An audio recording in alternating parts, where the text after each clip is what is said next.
கர்த்தருடைய பரிசுத்தமான நாமம் மகிமைப்படுவதாக. ஆசீர்வாதமான ஒரு நல்ல காலை நேரத்திலேயும் அனுதினம் அண்ணா என்கிற வேத தியானத்தினால் உங்களை சந்திப்பதில் மிகுந்த சந்தோஷம். கிருபையாய் கர்த்தர் தந்த நல்ல நாளுக்காக கர்த்தரை துதிப்போம். இந்த புதிய நாளிலேயும் கர்த்தருடைய வார்த்தையை தியானித்து இந்த நாளை நாம் துவங்க கர்த்தர் உதவி செய்வாராக. ஆதியாகமம் 41ஆம் அதிகாரத்தினுடைய 2வது பகுதி,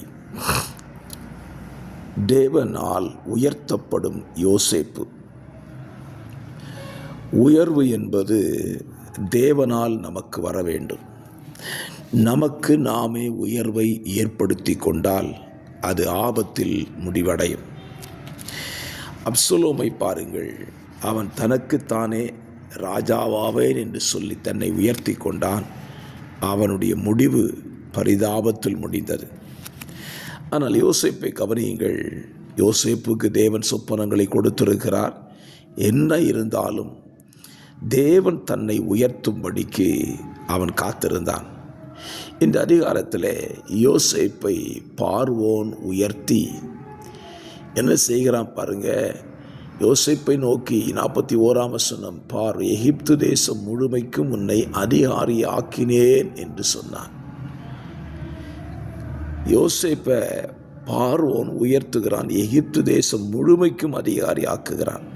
யோசேப்பு கொஞ்சம் கூட நினச்சி பார்த்துருக்க மாட்டான். சிறைச்சாலையில் கிடந்தவனுக்கு இப்போ தேசத்துக்கே அதிகாரியாய் மாறுகிறான். அல்லது சிறைச்சாலையின் அத்தனை அதிகாரம் யோசேப்பின் கையிலே வருகிறது. கர்த்தர் யோசேப்பை உயர்த்தும் பொழுது யோசேப்புக்குள் ஏற்பட்டதான சில நல்ல மாற்றங்களை நீங்கள் வேத புத்தகத்தில் வாசிக்க முடியும். அவனை உயர்த்தப்படுகிறான். அவனுக்கு திருமணம் முடிகிறது. அவன் தேசத்தில் உயர்த்தப்பட்ட பின்பு எதற்காக தான் உயர்த்தப்பட்டேனோ அந்த நோக்கத்தை அவன் மறந்து விடவில்லை. யோசேப்பு எகிப்து தேசத்தில் உயர்த்தப்பட்டதற்கு நோக்கம் என்ன?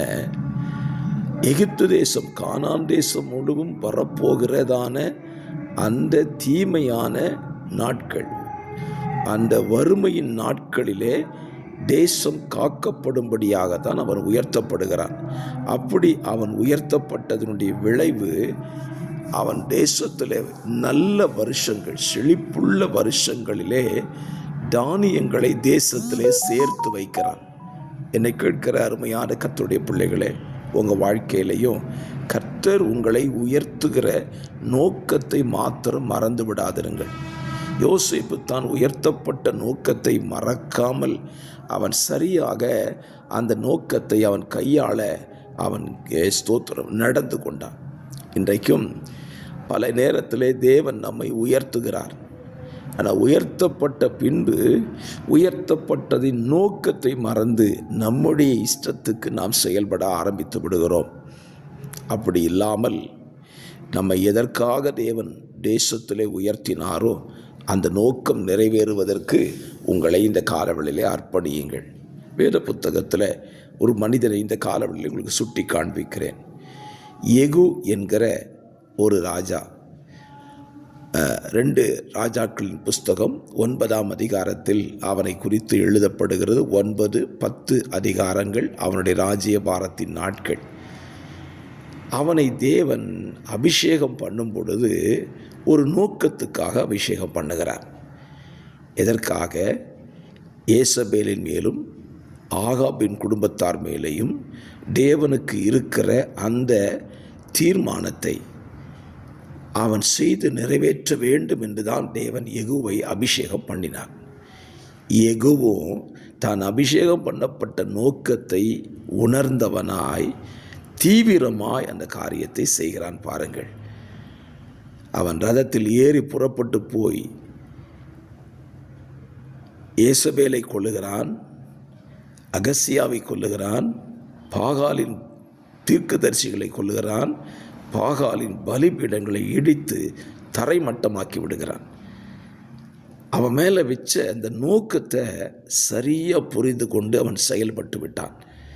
ஆகவே தேவன் அவனை குறித்து சந்தோஷப்படவும் அவன் குடும்பத்துக்கு சில வாக்கு தத்தங்களை கொடுத்து விடுகிறார். இந்த காலவெளியில் நம்முடைய சிந்தை என்ன? நாம் எதற்காக உயர்த்தப்படுகிறோம்?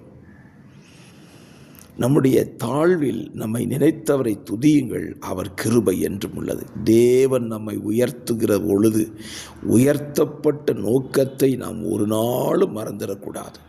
அப்போஸ்தலனாகிய பவுல் சொல்லுவான், நான் எதற்காக பிடிக்கப்பட்டேனோ அதை அடையும்படி ஆசையாய் தொடருகிறேன் என்று சொல்லுவான். ஆகவே என்னை கேட்கிற கர்த்தருடைய பிள்ளைகளே, உங்களை தேவன் எதற்காக தெரிந்து கொண்டார், எதற்காக உயர்த்தினார் என்பதை புரிந்து கொண்டு அதற்காக செயல்படுங்கள். உங்கள் வாழ்வு ஆசீர்வாதமாயிருக்கும். ஜெபிக்கலாம். பரிசுத்தமுள்ள நல்ல பிதாவே, இந்த நல்ல காலை நேரத்திலேயும் தந்த சிந்தையின்படியே எங்களை எதற்காக உயர்த்துகிறீரோ அந்த உயர்த்தப்பட்ட நோக்கத்தை புரிந்து செயல்பட கர்த்தர் எங்களுக்கு உதவி செய்யும். இயேசுவின் நாமத்தில் தாழ்மையோடு ஜெபிக்கிறோம். ஜெபம் கேளும் நல்ல பிதாவே. ஆமேன், ஆமேன், ஆமேன்.